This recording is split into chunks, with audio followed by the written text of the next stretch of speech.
பிறந்த குழந்தை முதல் 18 வயது வரை உள்ள குழந்தைகளுக்கான இலவச இருதய மருத்துவ ஆலோசனை முகாம் ஆகஸ்ட் 2 வரை கோவை KMCH மருத்துவமனையில் நடைபெறுகிறது. முன்பதிவிற்கு 8754887568. Experience senior living inside Chennai from Elements starting at rupees 85 lakhs. Call 9790399039. அனைத்து நிலை பொறுப்பாளர்கள், கிளை செயலாளர்கள், ஊராட்சி செயலாளர்கள், பேரூராட்சி செயலாளர்கள், நகர செயலாளர்கள், ஒன்றிய செயலாளர்கள் மற்றும் ஒன்றிய நிர்வாகிகள் கலந்த ஆலோசனை கூட்டம்.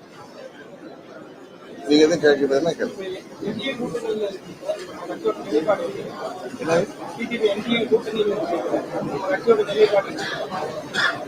என்டிஏ கூட்டணியில எதுக்காக நான் திருப்பி கேட்டேன்னா, நீங்க என்ன கேட்கறீங்கன்னு தெரிய மாட்டேது. எங்க பதில் ஒண்டி வர்றப்ப நாங்களா ஏதோ சொன்னோன்னு வருது. கேட்கறது நீங்க தான். கேள்வி என்னன்னா,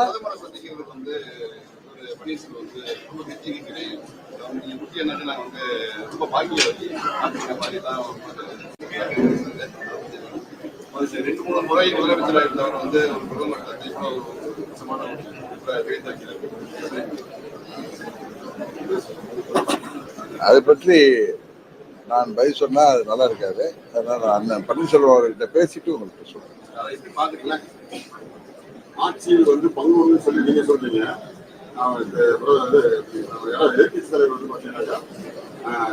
மக்களை உற்சாகப்படுத்துவதற்காக பிஜேபி சொல்லிச்சு, அதெல்லாம் கிடையாதுன்னு சொல்லி எடப்பாடி சொல்றாரு.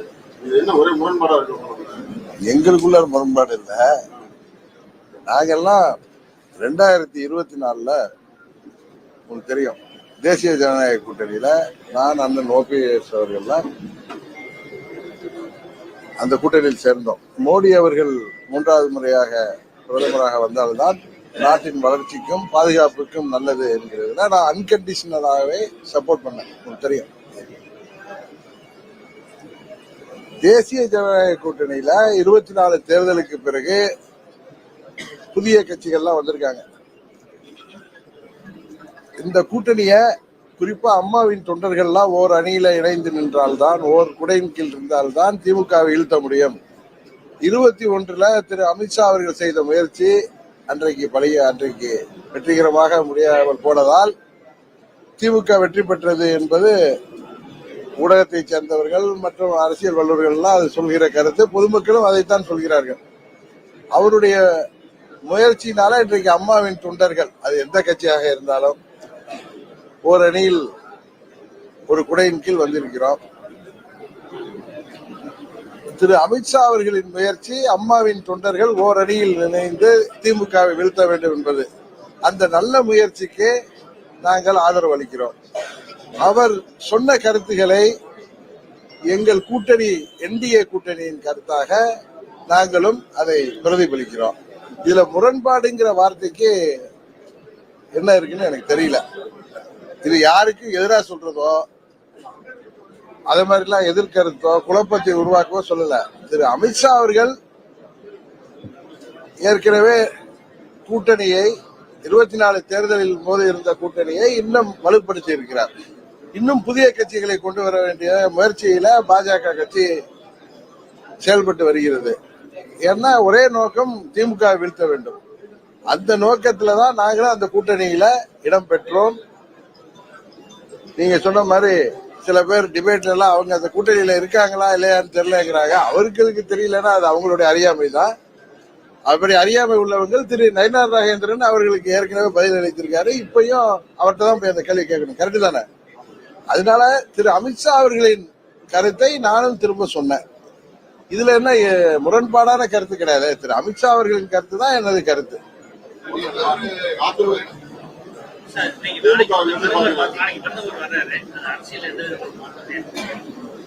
நாளைக்கு பிரதமர் அவர்கள் பல நிகழ்ச்சியில் கலந்து கொள்ள வர்றாரு. என்ன கூட அன்னைக்கு திருச்சியில கேட்டாங்க. நான் அவரை பார்க்கணும்னு அப்பாயின்மெண்ட் கேட்கலன்னு சொல்லிடல. அதுதான் சொல்ல முடியுமே தவிர மற்றபடி அரசியல் மாற்றங்கள்ங்கிறது நீங்க அவர் வந்துட்டு போனதுக்கு அப்புறம் தான் சொல்ல முடியும்.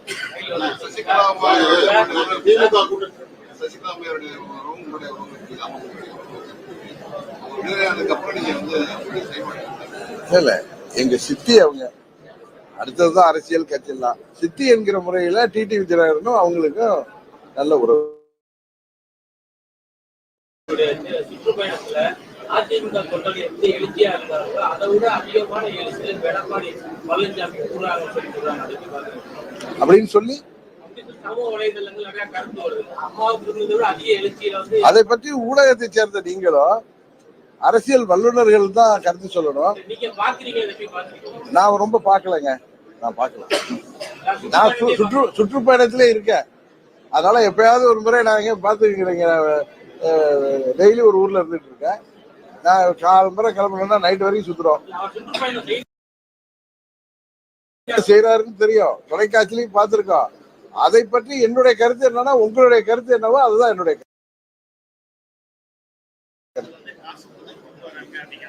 என்னங்க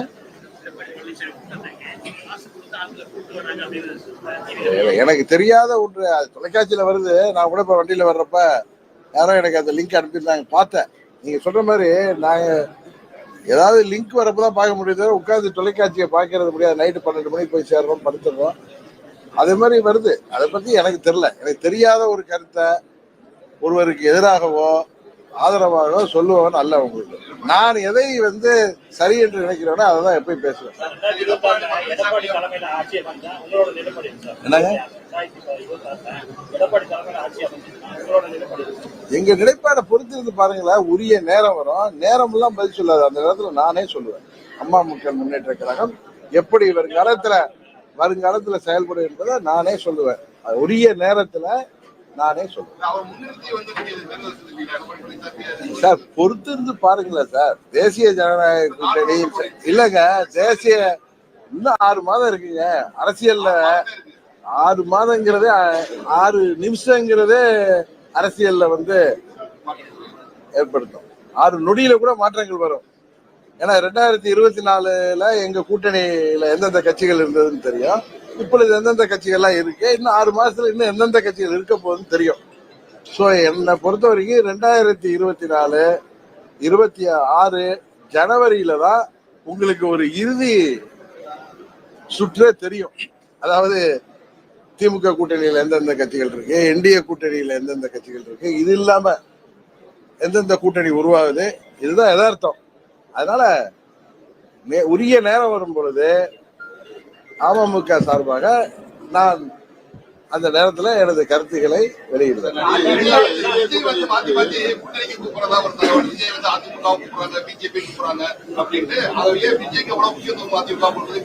எனக்கு தெரியல, இது ஊடகங்கள்ல வர செய்தி தானே. நீங்க பரபரப்பா உங்க காம்படிஷன் அதிகமாயிட்டு, முன்னெல்லாம் ஏதோ ஒரு 2-3 டிவி இருந்துச்சு, இப்ப நிறைய தொலைக்காட்சி வந்திருக்கிறது. ஆரோக்கியமான விஷயம். ஏன்னா மக்களுக்கு செய்திகளை பல ஆங்கிள் கொண்டு போறீங்க. ஆனா அந்த உங்களுக்குள் காம்படிஷன் இருக்கு, செய்தியை முந்தி தரணும்னு. அதனால பல கருத்துக்களை ஊடகங்களே உருவாக்குகின்றன. நான் டிபேட் எல்லாம் பாக்குறேன். சில டிபேட் எல்லாம் பார்த்தா நம்மளுக்கு விழுந்து சிரிக்கிற மாதிரி இருக்கு. ஏன்னா இல்லாத ஒன்றெல்லாம் இருக்குன்னு சொல்றாங்க. இப்ப இவரே வந்து ஒண்ணு கேட்கிறாரு பெரியவர், நீங்க எந்த சத்தியம் டிவில இருந்து நேற்று ஒரு தொலைக்காட்சியில எங்கேயோ பணம் விநியோகிக்கப்பட்டதா பாக்குறோம். அது எங்க விநியோகப்பட்டது எதுவும் தெரியல. அது மாதிரி பல கருத்துக்களை நீங்க தான் விதைக்கிறீங்க, நீங்க தான் அதை மரமாக்குறீங்க. அதை ஆக்கிட்டு எங்கள்கிட்ட வந்து பதில் கேட்குறீங்க. அவரு கூட நீங்க அவர் டூர் போறது கூட உங்களுக்கு தெரியுமான்னு கேட்கிறாரு. எல்லாம் தெரியும். நீங்க எதிர்பார்க்கிற மாதிரி நான் எந்த கருத்தையும் சொல்லி அமித்ஷாவின் முயற்சிக்கு ஒரு பங்க வரும் விதத்துல நான் என்றைக்குமே நடந்து கொள்ள மாட்டேன். போதுமா? ஏன்னா ஒரு கடுமையான முயற்சி எடுத்து 21 அவர் முயற்சி வெற்றி பெற்றிருந்தால் திமுக ஆட்சி கூட வந்திருக்காது. இப்பொழுது அவர் 24 தேர்தலுக்கு பிறகு ஒரு கடுமையான முயற்சி எடுத்து அம்மாவின் தொண்டர்கள் எந்த கட்சியாக இருந்தாலும், அது பெரிய கட்சியா இருக்கலாம், சின்ன கட்சியா இருக்கலாம், நீங்க சொல்ற மாதிரி ஒரு குழுவா இருக்கலாம், எல்லோரையும் ஒன்றிணைக்கிற பணியில வெற்றிகரமாக ஈடுபட்டு வர்றாரு. அப்படி திமுகவை வீழ்த்த வேண்டும் என்றால் எங்கள் கூட்டணி பலப்பட வேண்டும், அம்மாவின் தொண்டர்கள் ஓர் அணியில இணைய வேணும். அதுக்கான அவர் முயற்சிக்கு பங்கம் விளைவிக்கிற மாதிரி நான் எந்த கருத்தையும் சொல்ல மாட்டேங்கிறதுனாலதான் உங்க கேள்விக்கு நான் வந்து பாலிஷ்டா பதில் சொல்றேன். நீங்க பாக்கலையா? பாத்திருக்கேன், டிவில உட்காந்து பாக்கல, எனக்கு மாதிரி லிங்க்ல வரப்போ பாக்கல.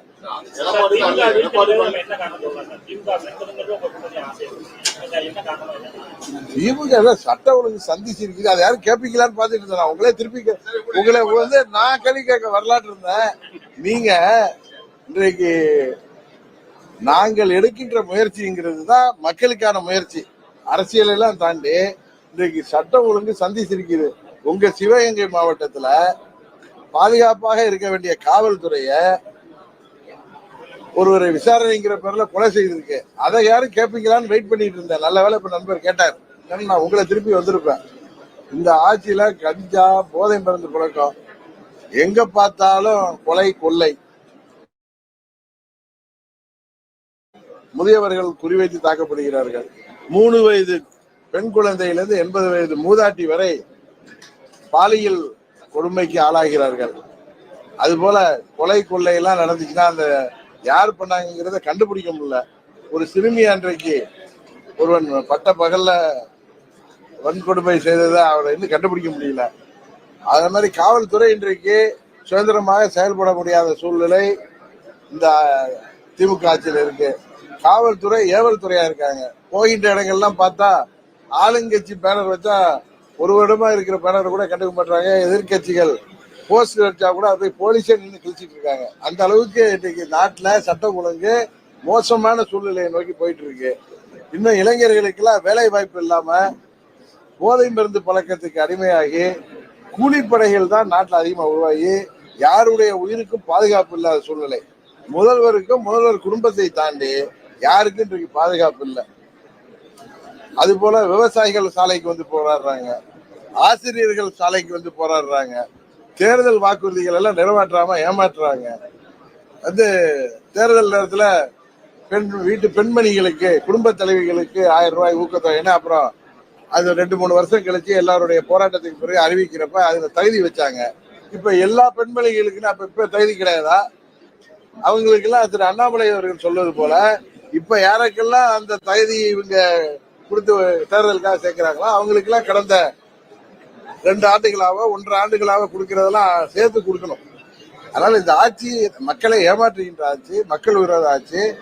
நான் திரும்ப திரும்ப சொல்கிறேன், சுதந்திரத்திற்கு பிறகு இப்படி ஒரு மோசமான ஆட்சி இல்லை. ஊழல் பெருக்கெடுத்து வருது. கட்டப்படுகின்ற பாலெல்லாம் 3 மாதத்துல இடிஞ்சிட்டு போகுது.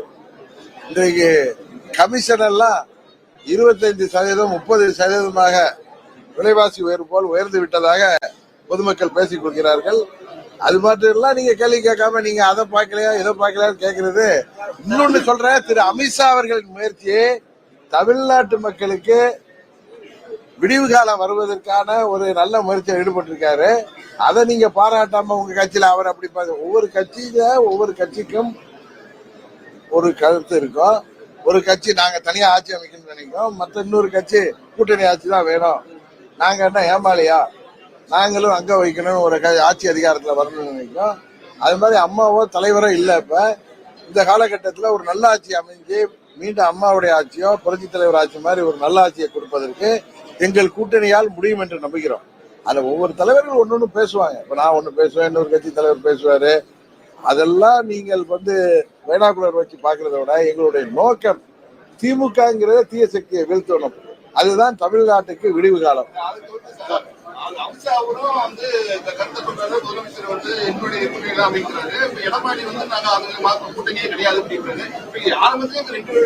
அது நீங்க திரு எடப்பாடி பழனிசாமி அவர் இங்க வர்றாருல, அவருக்கு நீங்க இந்த கேள்வி வேற கேளுங்க.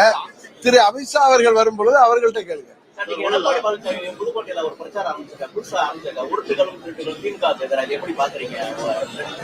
என்னன்னு நான் பாக்கல, நான் உண்மையதான் சொன்னேன் பிரதர். நான் இதை ஏதோ பாக்கலன்னு சொன்னது உண்மை.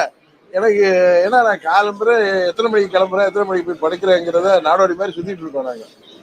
அதனால எங்களுக்கு ஏதாவது கட்சி சார்ந்தவர்களோ அலுவலகத்தை வர்ற லிங்கை தான் பிரஸ்ஸ பார்க்க போறேன்னு அனுப்பியிருந்தாங்க.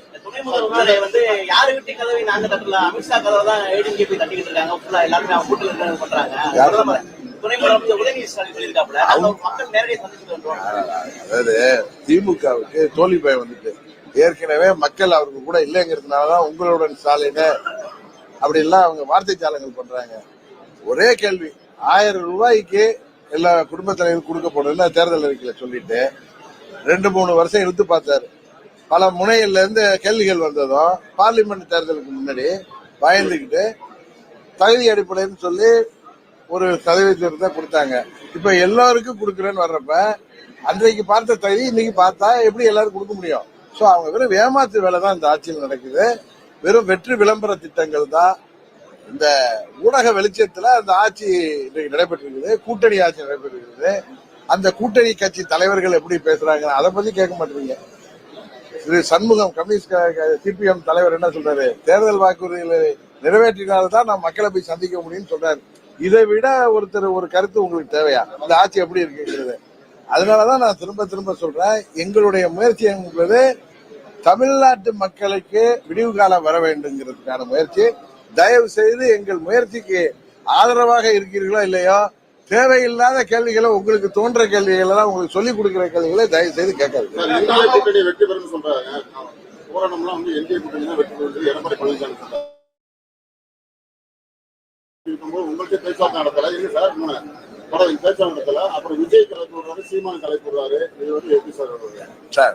தேசிய ஜனநாயக கூட்டணி இன்னும் பலப்படணுங்கிற எண்ணத்துல எங்க கட்சியில கூட்டணியில் உள்ள தலைவர்கள் செயல்படுவது தவறில்லை. நீங்க திரும்ப திரும்ப எங்க கூட்டணியில பிரச்சனை இருக்கு, ஒவ்வொருத்தருக்கும் ஒரு கருத்து இருக்கு. எல்லாம் நான் அதை தான் சொன்னேன் உங்களுக்கு. இன்னும் ஒரு 6 மாதம் இருக்கு, ஜனவரியில எல்லாம் செட்டில் ஆகி எல்லாம் சரியா வரும். திமுக வீழ்த்தணுங்கிற ஒரே கருத்து உள்ள அனைவரும் ஓர் அணியில எங்களுக்குள்ள உள்ள வேறுபாடுகள் எல்லாம் கலந்து விட்டு ஓர் அணி சேரும். போதுமா? அன்றைக்கு உங்களுக்கு தெரியும்.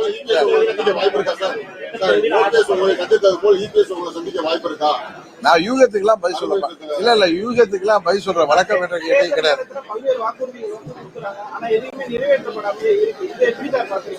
அம்மா திமுக தான் அப்படி பண்றாங்க. அம்மா எல்லாம் சொன்ன வாக்குறுதிகள் நிறைவேற்றிருக்காங்க. திமுக தான் இது மாதிரி ஒரு தவறான ஒரு முன்னுதாரணத்தை ஏற்படுத்திட்டு போறாங்க.